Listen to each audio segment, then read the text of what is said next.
বড় সাহেব সব শেষ হয়ে গেল বড় সাহেব, তুমি একটা কিছু ব্যবস্থা। তোর কি হয়েছে রে, এত জোরে জোরে কান্না করছিস? বড় সাহেব ওই পাড়া ছেলে আছে না, আমার মেয়েকে নিয়ে পালিয়ে গেছে। এর বিচার চাই আমি, ন্যায্য বিচার। ও এই ব্যাপার, তাও ওদেরকে ধরে নিয়ে আয় তাহলে। যা। জি হুজুর। ছাত্রটা ধর। তুই সাইডে বস।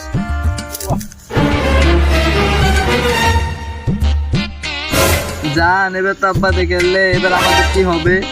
কোনো টেনশন নাই, আমার বাপ মরণের বাড়িতে কাজ করে। সে শালার ঘটারা কই রে? ও তো শালারা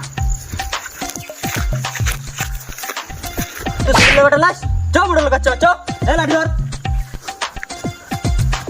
চ। আমার সব শেষ, আমার সব শেষ। হুজুর আদাকে নিয়ে আইছি। ঠিক আছে, হ্যাঁ ওদেরকে বসা তাহলে এখানে। আমার এ সব লাঠিটা দে। শেষ গো।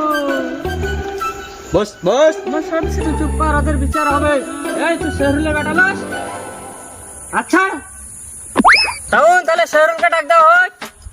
জি হুজুর।